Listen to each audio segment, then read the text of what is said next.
All right, some of you are wondering, what exactly am I staring at? This is supposed to be a knife review. Well, I do have the knife here, but I want you to see something here because this knife comes with a leather sheath, and this is called a marine combat knife. That means this is supposed to be tailored towards those who deal with the elements, sweat, water, humidity, pressure, high usage, things like that, okay? This is a workout bench at a gym. They just fixed some of these not too long ago and they like reupholstered them, I guess you would say. That's where people's head go. And you can see that that leather or vinyl or whatever material that is already wearing out. It looks gross, okay? There are other things like that in this gym. See right here, here's another one. And that's not even like a high traffic area of that. And it's coming apart, okay? Once again, there is sweat involved. You can see here people use these to work out on. There is sweat and pressure involved, okay? This bag right here is made of some pretty nice leather or fake leather. I don't know what it is, but it is single stitched, not double stitched. I have beat on this thing for years. I have sweat all over that thing, and it's still there. It's still going strong, okay? This Marine Combat knife right here by Ontario Knife Company, this is called the 498 Marine Combat. It came with this leather sheath, and this sheath is not very high quality. You can already see that it's wearing out some. It came with this big gash in the back. Hopefully you can see that. And here's the other thing. This is not a very stealth sheath, okay? There is 1, 2, 3, 4, 5, 6, 7, 8 target indicators on this sheath. All of those rivets and that button right there reflect the light. And when you take this outside and you stand in the woods and the sunlight hits that, a trained eye is going to pick that up very quickly. So if you want to buy this knife, I think I paid $48 for it. You need to realize that you're going to have to do something to reinforce this and subdue it, or get another sheath, and that's extra money, okay? As for the knife itself, that's a 7-inch blade, high carbon steel. It has a sharpened swedge, but that swedge is not ground perfectly. It kind of recurves a little bit. I don't know what the heat treat is like on this, but I know that it's not as easy to sharpen as other high carbon steels I have worked with.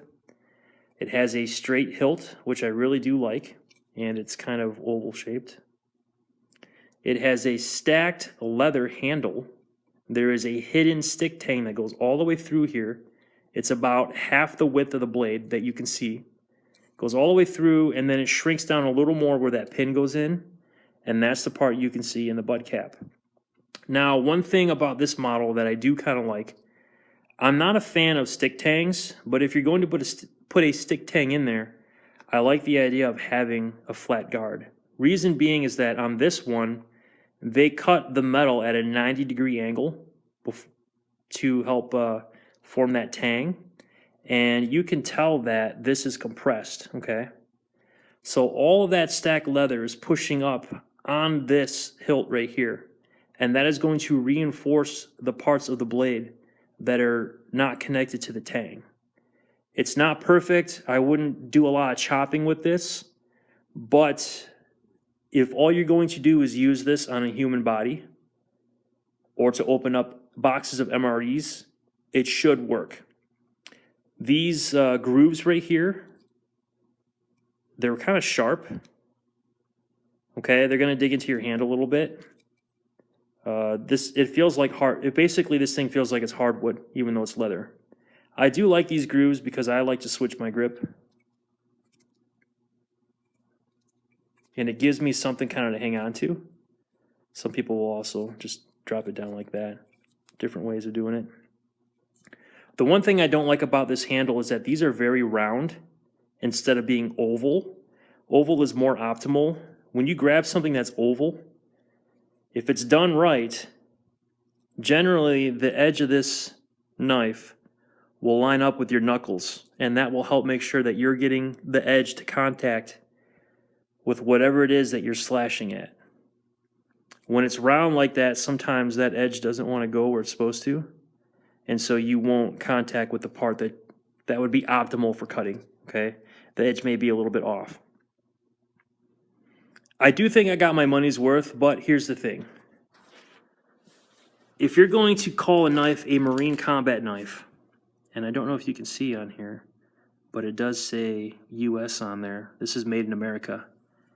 If you're going to call something a marine combat knife, and if you're going to make it in America, I think, number one, everything on this knife should be built like a tank.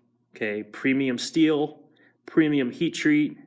It should have a true full tang. You should be able to stick this, like in the side of a cliff and stand on it. Okay. Also, the sheath should not succumb to salt water. It should not wear out this easily over this little amount of time. And the knife should be able to be sharpened easier than it is to work on this one. This knife it's not the easiest thing in the world to sharpen, okay?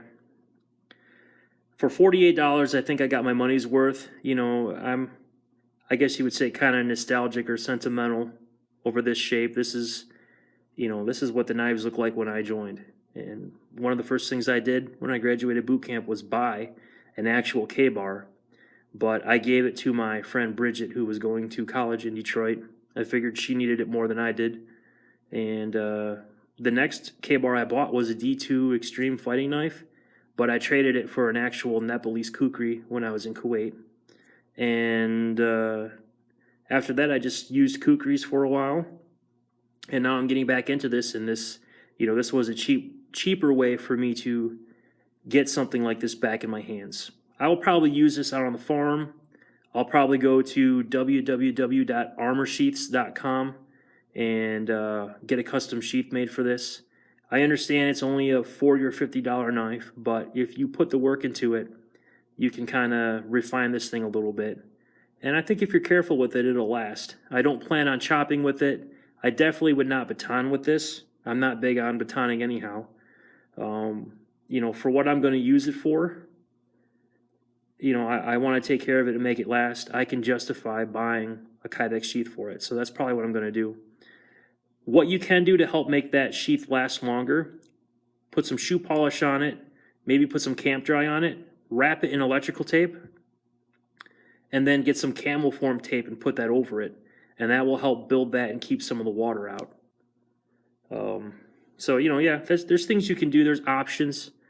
I do believe this is the knife that the machine gunners in my platoon were issued when we went over to Iraq in 2003. They didn't speak the most highly of it, but I don't think anyone complained that they were issued one. So this is a knife that it's kind of a little bit of a fixer-upper. If you put a little TLC into it, you can kind of make it your own. And if it breaks, I'm only out of $48. But like I said, regardless of the price, if it's made in America, if it says Marine Combat on it, it needs to be built tough. I need to know that knife is not going to fail. So, all right, that's just my opinion and my 2 cents for whatever it's worth. As always, thanks for tuning in. Semper Fi and God bless.